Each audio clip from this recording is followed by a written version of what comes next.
start filming. Pedro, you're good back there? Okay, I've got all the friends except Jose, but Jose will come back eventually. All right, so yesterday you guys got pushed really hard on the algebra that comes along with separable differential equations. For the most part, what I've been seeing is, I think the process of separable differential equations were pretty good. It's a good review of integration skills, but what's consistently happening is the algebra is the pain point for a lot of you. Okay, and I get that, and that's normal, and we're going to get better. But I want to push one more time, and this is going to be in the world of application problems. Hey, Mr. Harper. Hi. Aren't you supposed to be teaching right now? I am. They're not supposed to be burning the room down, hopefully. Okay, good. All right, so for all of you all, here's an application problem. Have any of you all seen like Law and Order, Criminal Intent, Forensic Science?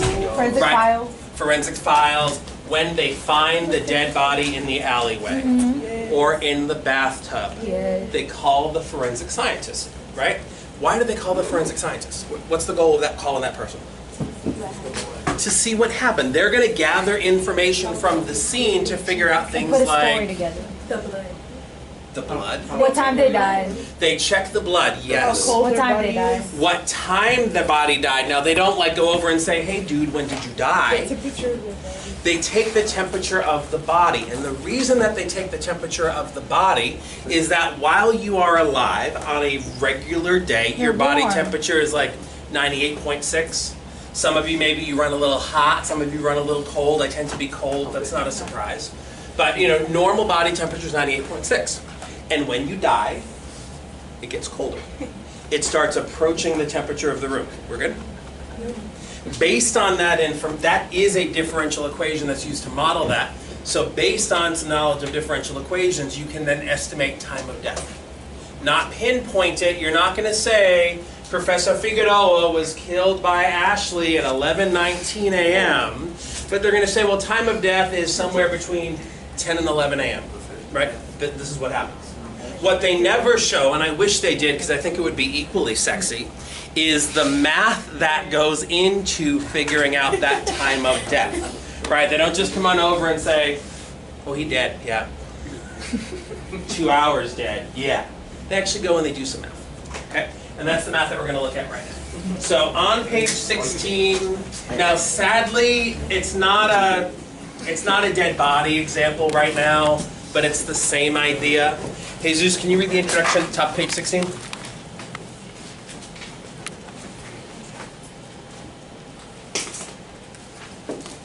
Anytime now, Jesus. Starts with a glass of water.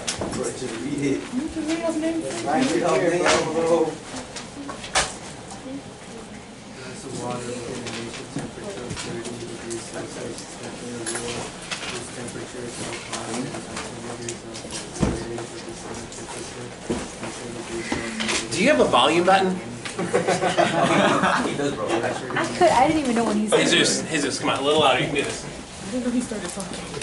A glass of water with an initial temperature of 30 degrees Celsius is left in a room whose temperature is held constant at 20 degrees Celsius. Let H represent the temperature measured in degrees Celsius of the glass of water anytime. T measured in minutes. According to Newton's law of cooling, the rate of change of the temperature of the water with respect to time is directly proportional to the difference between the temperature of the water and the temperature of the room. Okay, so this is Newton's law of cooling. According to Newton's law of cooling, the rate of change of the temperature of the water with respect to time is directly proportional to the difference between the temperature of the water and the temperature of the room. Before we do any math, what has to happen to the temperature of the water? What has to happen? What's it going to do?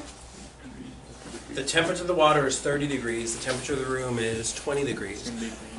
The temperature of the water has to decrease, right?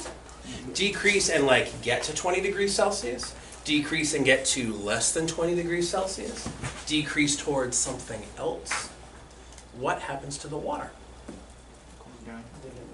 It tries to get to 20. It cools down. I don't know that the water actively says, gosh, if only I could get to 20, right? Well- But the temperature of the water will decrease. And it should decrease getting closer to 20 degrees Celsius.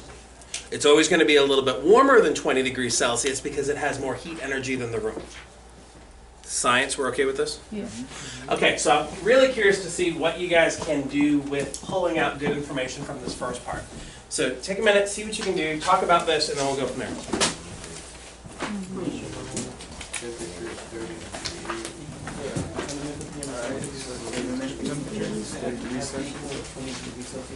So constant Oh, very nice. temperature measured in C of a glass of water in time measured in minutes.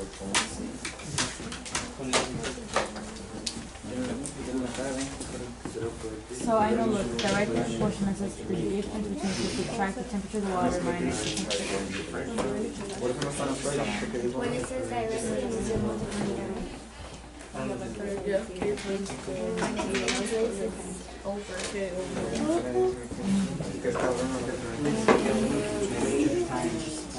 All right, friends, based on the initial reading, what do you know? I'll take anything from anybody. You did the reading, what do you know? Jackie?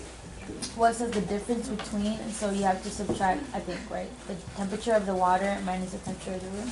Okay, they're talking about the difference between the temperature of the water and the temperature of the room. And what was the temp of the room again? 20 degrees Celsius. 20 degrees Celsius. What's the temp of the water? 30 degrees Celsius. Okay, temp of the water is 30 degrees Celsius. Now, here's my question for y'all. When is the room at 20 degrees Celsius? Is there like one particular time that the temperature of the room is 20 degrees? It's constant. This is a constant, right? It's not going to change. Okay, in like forensic science, you might call this the ambient temperature. It's the surrounding temperature. It might fluctuate a little bit, but it's going to be 20 degrees. How about the temperature of the water? When is it 30 degrees Celsius? At the start. At the start, this is going to be at time t equals 0. Now, is the temperature of the water constant? No. No, it's not going to be constant. It's going to change. It has to get colder. Good. What else do we know from the reading that you just did? Anything else you can take action on? Temperature of the water. Rate of change of the water. Or the temperature of the water. The rate of change of the temperature of the water Is that rate proportional? is directly proportional, and I hope we've done enough of these that like directly proportional relationship is kicking in now. Okay, tell me that. If you have directly proportional, then you have this y equals k times x. It would be k divided by x if the, what kind of proportionality? Inversely. Inversely proportional. So now I'm just going to figure out what's the y and what's the x. The rate of change of the temperature of the room with respect to time, well, what is that? The rate of change of the temperature of the room with respect to time. What's that rate of change? How do we write rate of change in a calculus class? And I want to be careful. It's d something. D over dx. D. DT. DH DT. dt, because they told you in the beginning that H is the temperature of the water, and this is going to be time. So not dy dx, you have to use specific variables. It's directly proportional to, so this is a constant times what? The difference between the temperature of the water, that's H, and the temperature of the room, that's 20. And the word difference, of course, we know means subtraction. This is the rate of change of the temperature of the water with respect to time, directly proportional to the difference between these two temperatures. We need parentheses. For the most part, are we okay? We need parentheses. And you're going to want to have parentheses here because that constant is supposed to be applied to everything afterwards. Do we have any initial condition? 30 degrees. 30 degrees. Now with an initial condition, I'm looking for two bits of information, temperature and time. I need both of those things together. At t equals 0, big H is equal to 30 degrees. Nice job setting up the differential equation. We've only got about 8 minutes left. I want to see if in part B, how good you are at solving the differential equation based on the skills that you've got. Okay, so take a minute to see what you can do.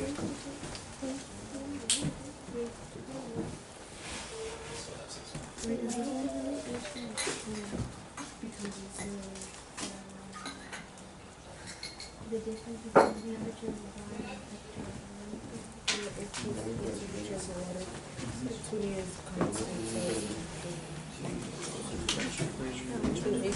because you don't have a temperature. Yeah, the water is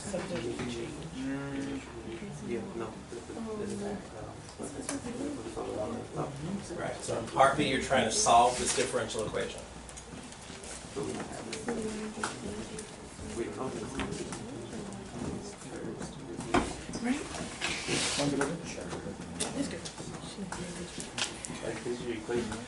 So I've seen some good stuff, some good opening moves. You're trying to separate the variables. Anybody get some good algebra going on? dH dt is equal to k times h minus 20. Delia, what are your thoughts here? You get any ideas on what we could do? To divide the k? To get the k on the other side? Or get the h minus 20 on the other side? Okay, so what I heard Delia just say is you could divide both sides by k. Or you could, what was the other thing you wanted to do? Divide h minus 20. Divide by h minus 20. The technique is called separation of variables. We care about separating the variables. What do we know about k? K is a constant. I wouldn't move that k if I don't have to. Hey, friend at the door, what do you need? Okay. Okay. So, honestly, I'm just going to recommend let's leave the k where it is. K's not the problem, it's the variables. Jose, what do you want to do? Multiply dt. I like multiplying by dt. I've been trying to raise you guys to be fraction killers all year. So k times h minus 20 dt. We haven't separated the variables yet. And then divide by the whole h minus 20. And I hope everybody's good that that's legal. dh divided by h minus 20 equals k dt. Have we separated the variables? Yes. We've absolutely separated the variables. Good news, first point earned. Next move. Integrate both sides, find the antiderivative on both sides. Keep going, see what you can do. There's usually one side that's easier than the other.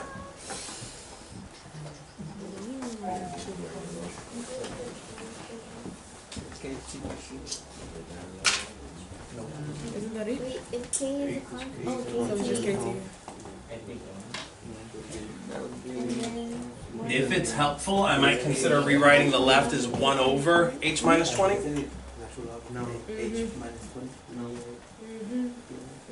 So natural log of h minus 20 equals Careful, Delia, you're close, but not quite there.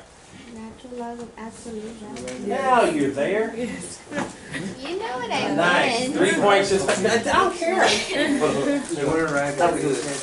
Alright, natural log of the absolute value of h minus 20 equals kt plus c. 1 point for the kt, 1 point for the c, 1 point for natural log of absolute value of h minus 20. An additional 3 points. How many guys just picked up all 3 points? Okay, next move. Okay, your choice. Find c by using the initial condition, or solve for, but it's not y here. Solve for h. Because there's more algebra involved here, I want to work on solving for h. Okay, so what are we going to do? Take exponentiate. Oh God, you guys always see that ln and you go, eee. Exponentiate. We're going to exponentiate both sides. Okay, and the reason that you exponentiate both sides is that the e and the ln are inverses. When you have the e and the ln in this relationship, they are going to cancel, and the absolute value of h minus 20 equals e to the kt plus c. And we haven't talked about this next move much, but I want to recommend this. I'm going to rewrite the right-hand side as e to the kt times e to the c. First of all, I want to make sure, is that even legal? Yes. This was e to the kt plus c, and I just rewrote this as e to the kt times e to the c. Yeah. Bases are the same. When you multiply, you would add exponents. Now, why would I do that?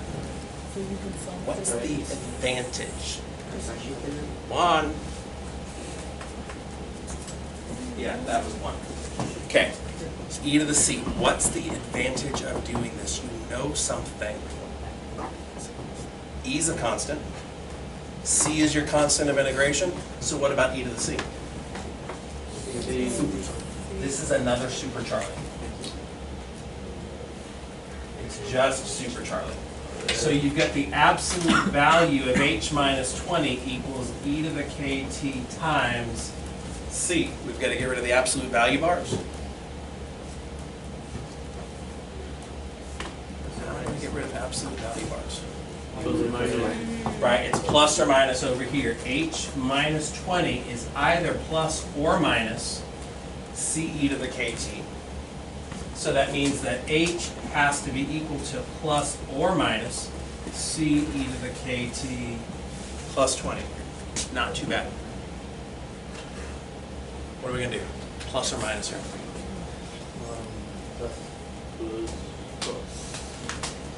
Everyone's pretty convinced about the plus? Yeah. Why? Why the plus here? I go back to the initial condition. I need my temperatures to be positive, not negative. So I'm going to go with the positive. Now we're totally running low on time here. But you've got h equals c e to the kt plus 20. You have to figure out c, and you have to figure out k. There was an initial condition that you were given in the beginning that said if t is equal to 0, figure out, and if t is equal to 0, h is equal to 30. So if you use that information, you get 30 equals c e to the k times 0 plus 20. So what? Subtract 20. 10 equals c e to the 0. E to the 0?